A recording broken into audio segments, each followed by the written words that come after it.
Lira, mirë se erdhe në studio dhe të falenderoj shumë që e pranove ftesën tonë. Faleminderit juve për ftesën. Është kënaqësi. Faleminderit. Ti je një vajzë që e mbron me çdo kusht bindjen tënde, mendimet dhe kauzat e tua. Për këto duhet shumë guxim, sidomos në shoqërinë e sotme, ku ne e dim shumë mirë se si jetojmë dhe çfarë rrethohemi.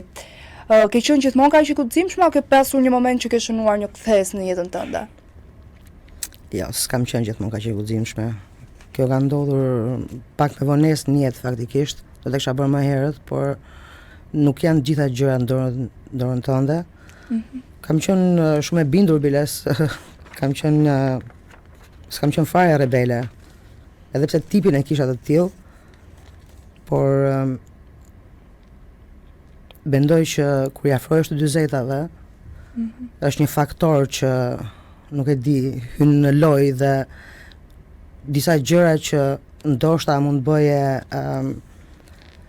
mund të negocioje më përpara nuk i bën më, si për shembull të zgjedhësh veten, nëse më përpara neve si vajza shqiptare aq më tepër jemi rritur që të vetë frijohemi, të vetë sakrifikohemi, sepse vetëm kështu mund ta marrësh vlerën si një grua e mirë e vlefshme.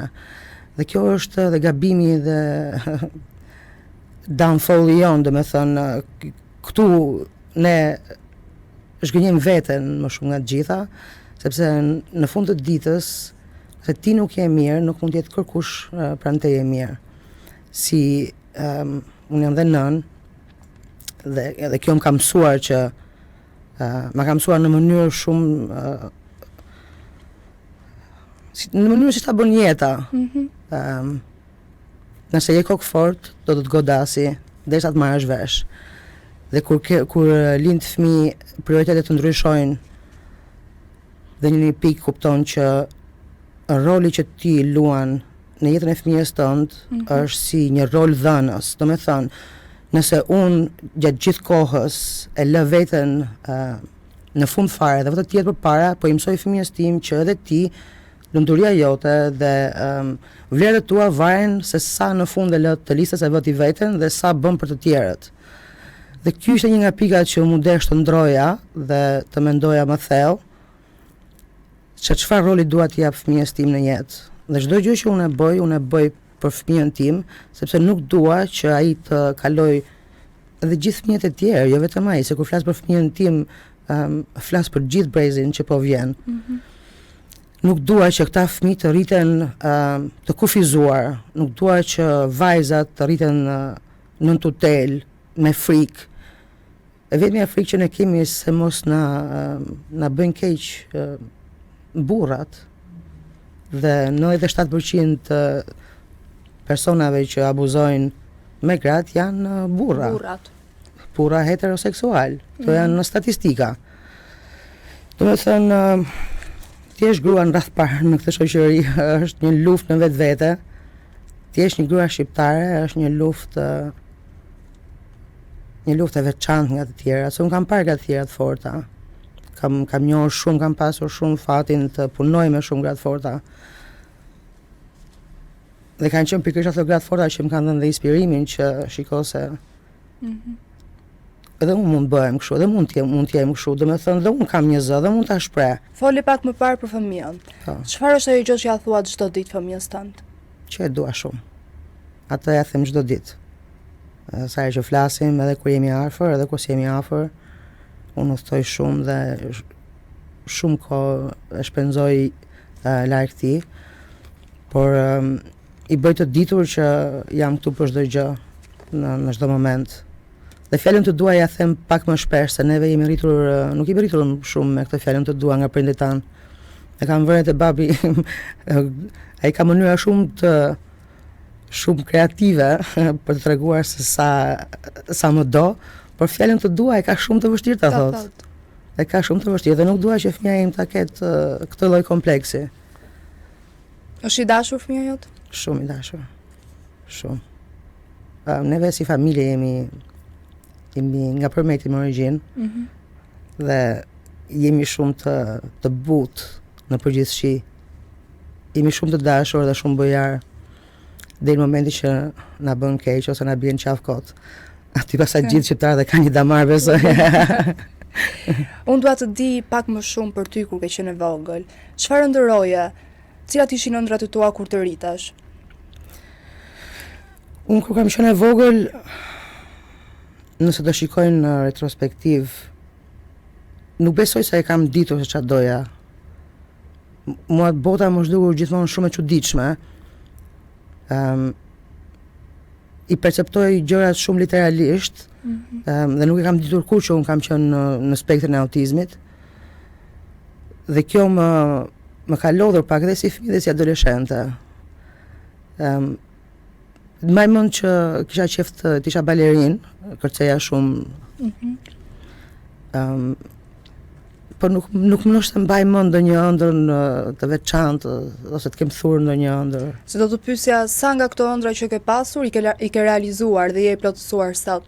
Sa herë që bëj diçka, lira e vogël brenda meje gëzohet jashmase shumë. Dhe unë aty e kuptoj që po bëj një shërim të brendshëm, që është i nevojshëm, çdo njeri në botë ka nevojë këtë gjë. Por aty shikoj dhe ciklet që po thyej.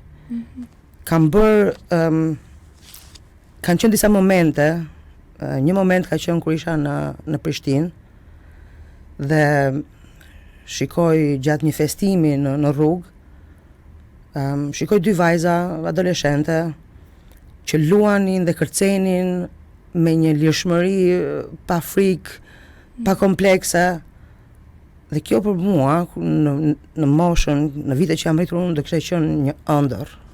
Dhe fakti që këta fëmijë kanë këtë liri të jenë vetvetja, kushdo ata qofshin, në çfarëdo lloj forme, në çfarëdo ngjyre, dhe të dalin në rrugë dhe duke qenë vetvetja, me këtë falishmërie, kjo ishte një ëndër e bërë realitet. Dhe do jetë gjithmonë një ëndër e bërë realitet.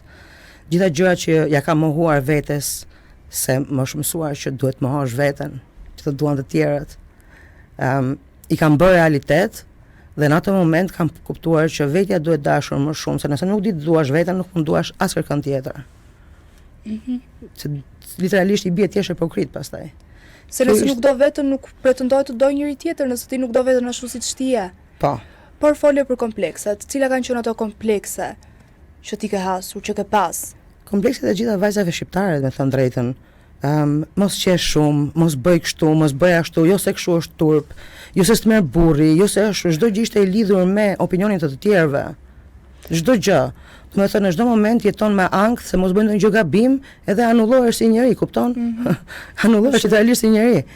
Gjatë gjithë kohës, edhe gratë të tjera mendoj që rrin gjithë kohës me frikë, se nëse do ishin të lirshme, të thonin atë që vërtet ndjenin, ndoshta do bënin shumë armiq, por në të njëjtën kohë do gjenin dhe miq të vërtet. Se çfarë të duhen miq të fallco, gjatë gjithë kohë është shumë e lodhshme për mua si person autik, është shumë e lodhshme të bëj kot. Dhe e kam kuptuar me vonesë sepse lodhesha kaq shumë nga njerëzit, në përgjithësi. Ti ke mik? Ke një mikesh mik të vërtet? Po, patjetër që po. Jam shumë e fat, kam njohur shumë njerëz si vetja.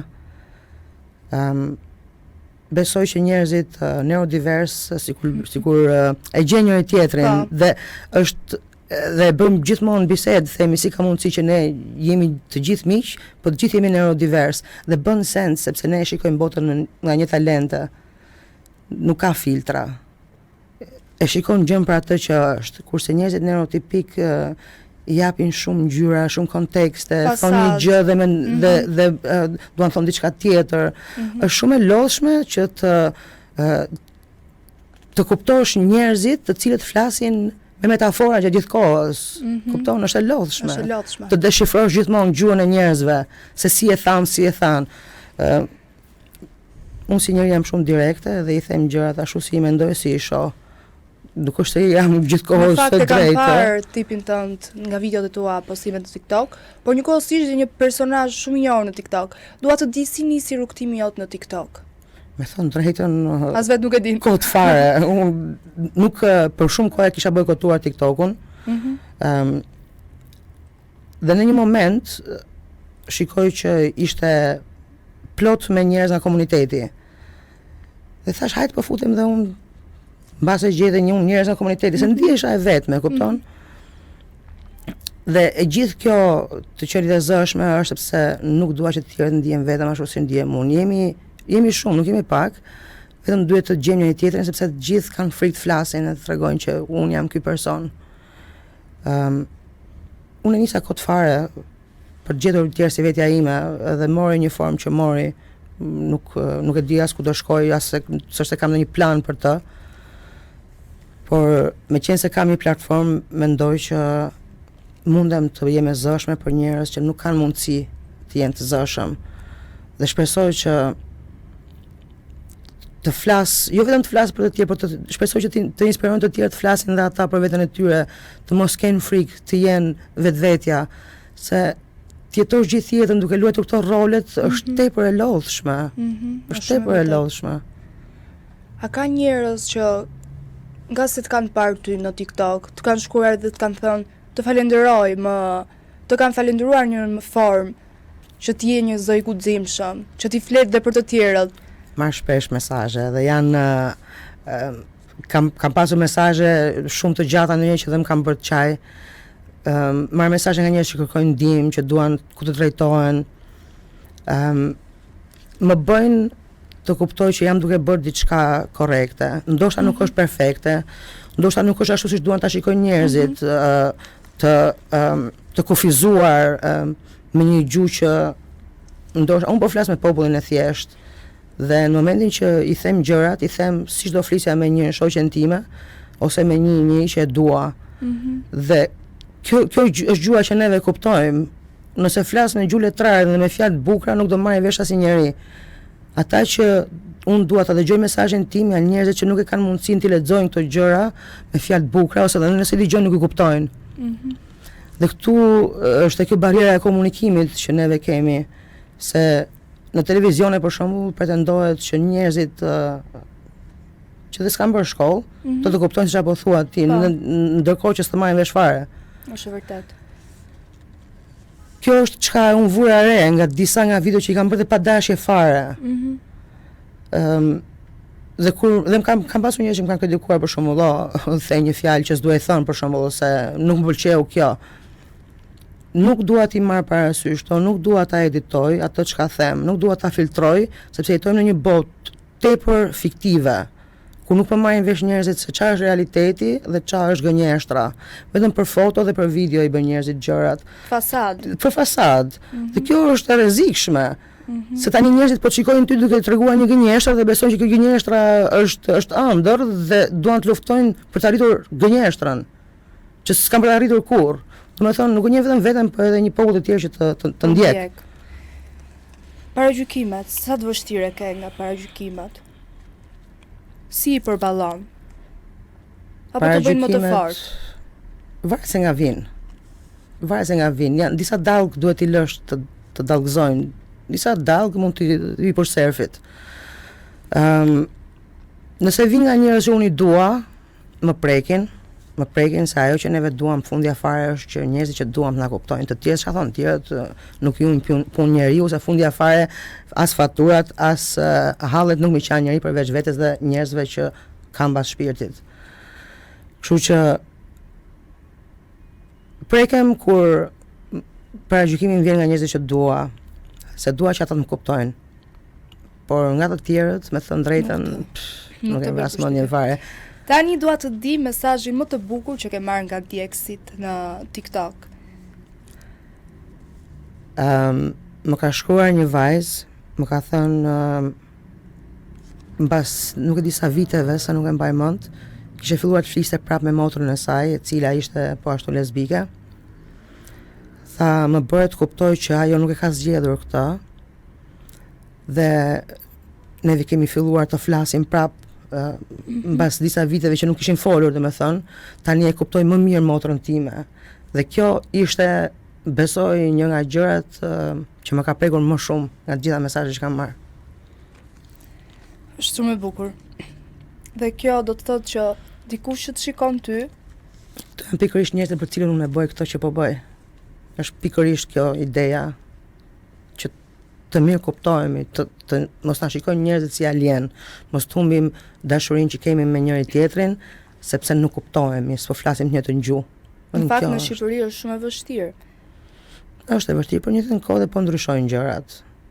Sepse kam marrë më shumë mesazhe urrejtje kur kam dalë në 22-shin, se sa po marr tani në 26-ën. Dhe kam marrë dhe mesazhe nga ndjekësit që duke folur me ty, duke biseduar me ty, më përpara nuk jam dashur personat e komunitetit, por duke folur me ty po e kuptoj që dhe ju jeni gjë si gjithë njerëzit e tjerë. Bile edhe me vlera, sepse kemi vlera, kemi një komunitet me shumë vlera. Kur e kuptove për herë të parë që t'i pëlqen një vajzë? E kam kuptuar vonë, 38 vjeçe. Ishte hera e parë që isha afër një vajze lesbike tjetër për cilën unë po filloj të kisha pëlqim. Dhe në ato momente e pyeta veten, thash, po ç'ne unë që po pëlqej? Më lidhin shumë pyetje, se gjithë jetën kam menduar se kam qenë hetero. Por, nëse shikoj jetën time,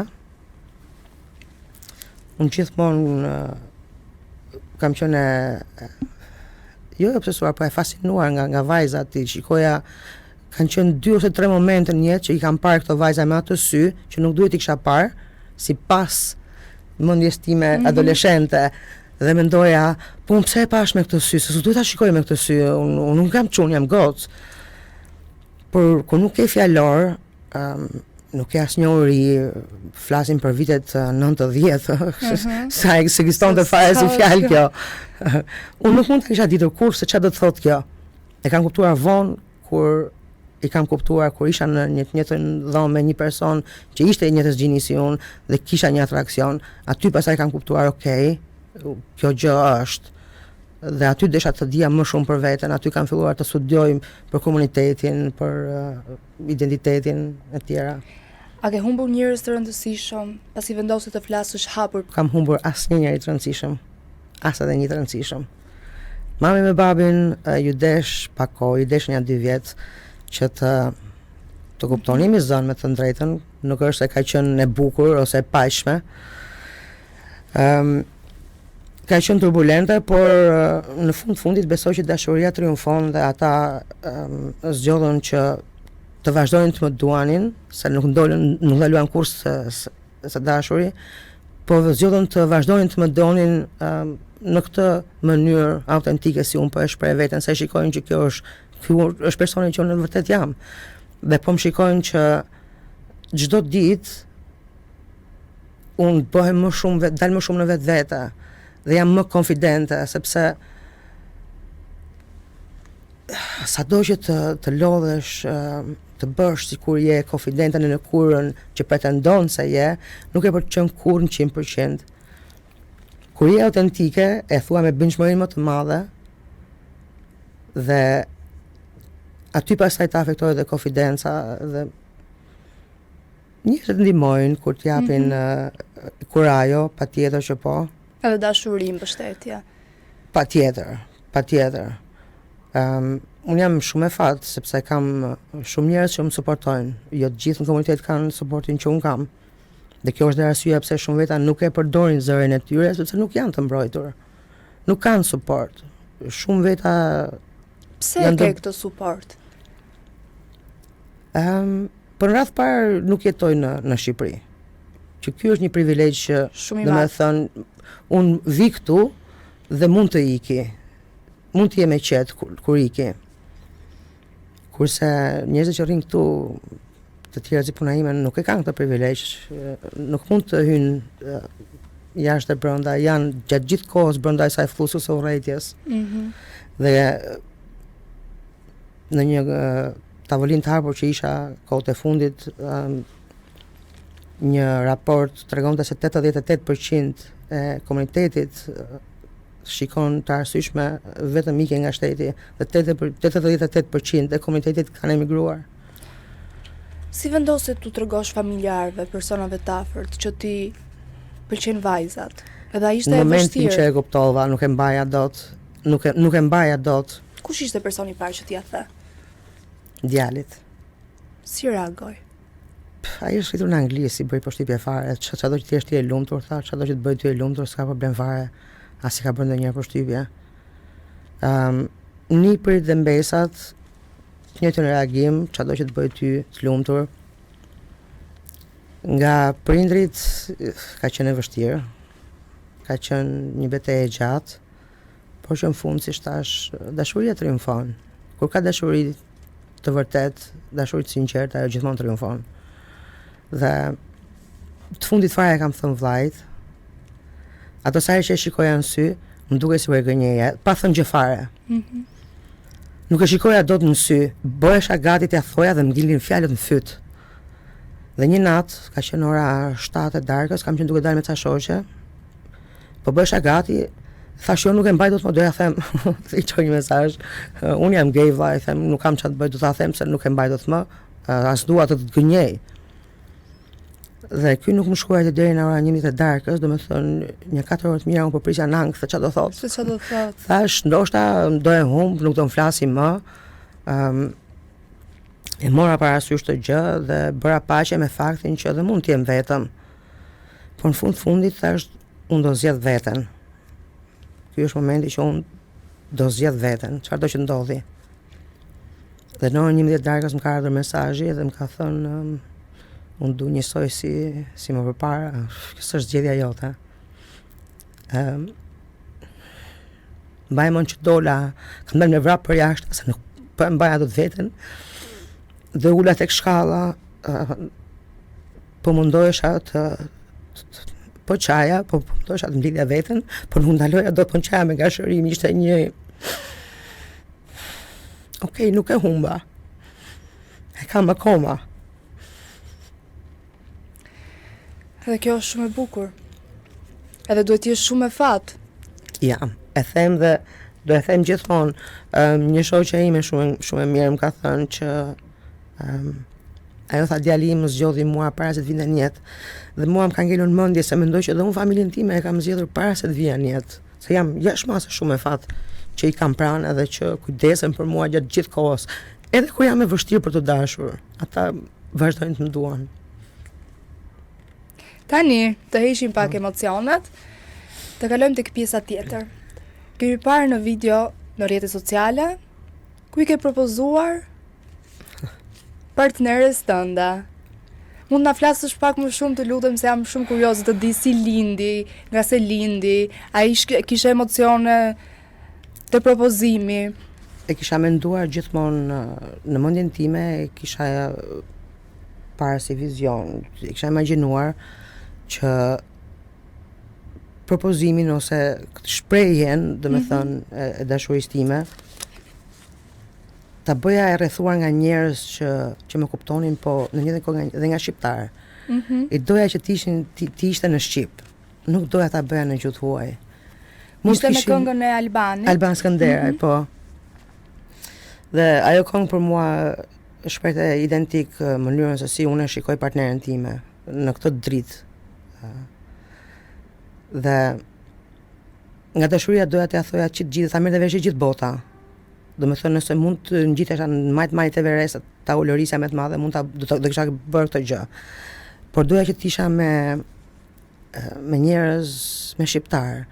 Dhe vetmja moment që mund ta kisha bërë këtë ishte ose në paradën e Shqipërisë, në cilën ne kishin pamundur të vinim në atë kohë, ose në Kosovë, në cilën po ashtu e kishin pamundur të vinim në atë kohë. Dhe më ftojnë Prishtina Queer Festival, në më ftojnë të vinë në Zvicër me ta, si pjesë e grupit, dhe i them, po si kur ta bëj këtu propozimin. Dhe gjithë më thonë, ishim shumë të eksituar për të gjë, e mbajtëm, nga 2 muaj e kemi mbajtur të fshehur, dhe momenti që isha aty, nuk është se më duhet ta shikoj videon dhe një nga fillimi, se nuk është se i mbaj mend të. Ishte pak si mjegull. Kisha jashtëmase shumë emocione dhe di që më ka rënë kutia një 2 herë nga duart, se po më dridheshin duart literalisht. Por fakti që isha po e bëja në Shqip, e rrethuar nga shqiptar që të duar queer të diasporës, ishte shumë epike. Shumë, nuk kam për të harruar për gjithë jetën nuk kam për të harruar. Mendoj që kjo ndoshta është një nga ëndrat e lirës vogël gjithashtu. Nuk kam për të harruar kurrë. ishte një moment shumë domethënës për mua, se nuk mund ta sesoj mjaftueshëm se sa e rëndësishme ishte që të ishte në Shqip. Të jesh emigrant në, domethënë është e vështirë, ndihesh izoluar gjithkohës, por të jesh një emigrant i komunitetit është një izolim total. Sepse gjithkohës je i vetmi në çdo tavolinë, në çdo dhomë, në çdo ambient, i vetmi. Askush që të kupton kulturën apo gjuhën. Dhe momenti që kam gjetur dhe persona të tjerë të komunitetit shqiptar, ka qenë dhe fillimi i procesit të shërimit të shpirtit tim, besoj. Si e njofte? Rastësisht, shumë rastësisht, kam qenë duke bërë muhabet me një shok që i kisha njohur gjithashtu me anë të rrjeteve sociale, dhe kjo fut kokën dhe bën një koment, e parë që ishte shumë simpatike dhe i them ti djalit ma jep numrin e saj të flas. Dhe aty fillum të flasim, u takuam në nëntor, isha me punë këtu. Erdhi më mori në aeroport, në fillim isha pak se kishim folur, po jo se kisha parë, se isha takuar akoma. Dhe e ke parasysh, je pak si në angth, pak si në stres, që si do jetë. Por sa më shumë që rria me ta, aq më shumë po më ngjisa si tip. Edhe më jepte energjinë ashtu siç jo si që jam vetë, po si ndoshta mendoj ata që po e kërkoja vetë. Dhe jam nisur të jesh në bazë të energjisë nga ajo që kam ndjerë. Aty pastaj jemi pëlqyer edhe gjërat janë Sa kohë ke që jeni bashkë? Ne kemi 1 vit e gjysmë. Bashkëjetoni? Jo, nuk është akoma e mundur kjo gjë, pasi ne jetojmë në shtete të ndryshme dhe un kam shumë gjëra në Angli që nuk mund t'i lë dhe t'i iki, por që mendoj në të ardhmen. Pse jo? Kemi plane. Dhe shpresoj të bën realitet. Është vërtet diçka shumë e bukur që të gjesh njeriu që të bën të ndihesh mirë dhe të duash veten. Po. Kush është më shumë xheloze nga ju të dyja, se kam parë edhe disa video fani në rrjetet e tua sociale? Shikon, të dyja jemi xheloze. Besoj që jemi rritur në një kulturë që ne më duket se e masim dashurinë me sa xheloze je. Kush është më shumë xheloze të do më shumë. Mua nuk është më pëlqen kjo gjë, me thënë drejtën. Por që po mundohemi të menaxhojmë xhelozia dhe kota. A është e vështirë të mbash një marrëdhënie në distancë? Sa e vështirë është kjo? Është e vështirë. Është e lodhshme, është e vështirë. Nuk është për ata që nuk janë të fortë. Duhet të jesh i fortë. T'ja dalësh. Por nëse dashuria është e sinqertë, nëse dashuria është e mjaftueshme e fortë, ja del. I gjen ai që të do çan malet, detet, oqeanet. Unë kur e dua një njeri e bëj. Po familja jote si ka marrëdhëniet me partneren? Janë takuar? Jo, nuk janë takuar akoma. Mami flet ndonjëherë, flasin në telefon. Babi nuk e ka arritur akoma. Avash. Atë nivel civilizimi. Kështu që nuk e di, shiko, nuk është se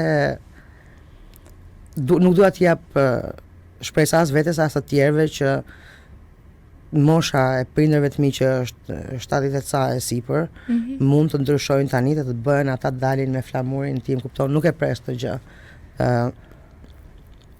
Boll që dashuria është aty, kupton, duhet të dimë dhe sa të presim nga njerëzit, sa kërkojmë nga njerëzit. Ata po bëjnë atë më të mirën e të mundshme të tyren, dhe unë këtë gjë e kuptoj dhe këtë dua, vetëm kaq. Nuk mund të bëj dikush më shumë nga çka mundsi.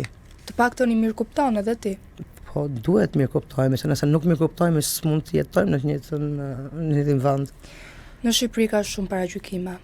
Çfarë do të thoje ti për gjithë këto paragjykuesa? Jemi një popull me komplekse.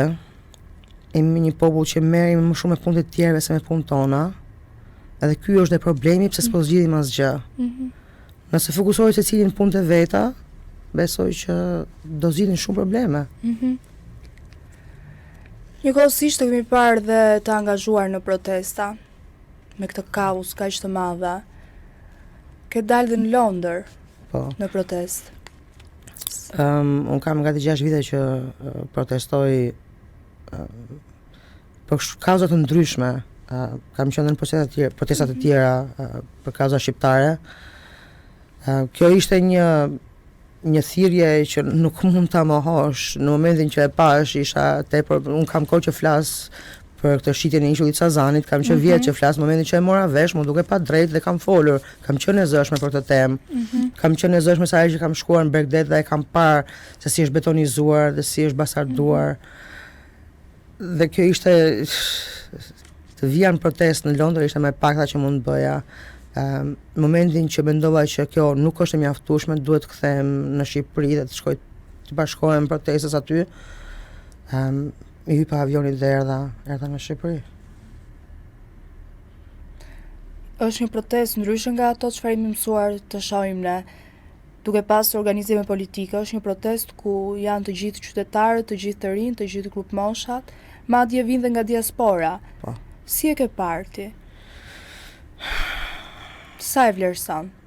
Dhe a mendon që të gjithë do të arrijnë këtë? Jashtëmase shumë. Për të cilën protestojnë?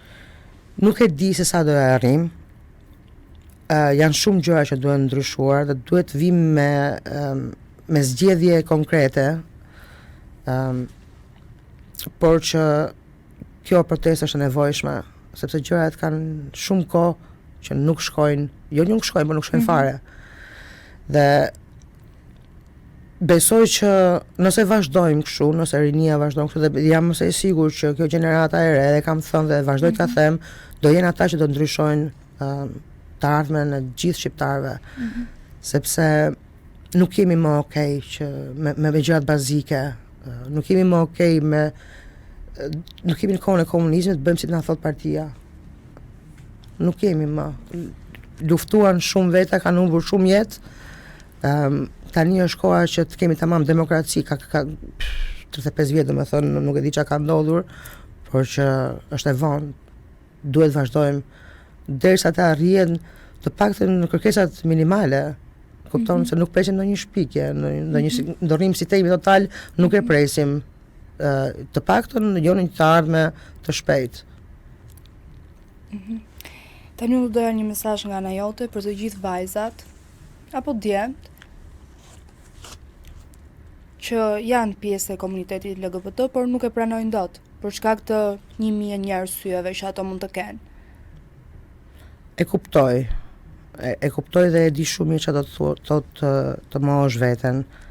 E kuptoj shumë mirë çfarë do të thotë ta mbysësh veten tënde. Por do mundesh ta bësh vetëm për një kohë të shkurtër të gjë. Do vi një pikë në jetën tënde që do e shikosh veten në pasqyrë dhe nuk do e mohosh dot. Mos un kohën, them unë do të kisha dashur ta kisha bërë më herët, se më ka humbur gjithë ajo kohë, mos un kohën dhe ti si unë. Lira, të falenderoj pa mas, të falenderoj shumë, je një shembull shumë i mirë për të gjithë gratë e forta. Faleminderit. Dhe ke një guxim të paparë që jo çdo kush e ka. Dhe një herë të falenderoj dhe ishte kënaqësi që të kisha në studio. Faleminderit për ftesën, ishte vërtet një kënaqësi. Kështu erdhi dhe fundi i episodit të tretë në Vibe. Bashkë do të jemi sërish nesër në orën 11 me shumë të ftuar interesant dhe histori të bukura. Mirupafshim.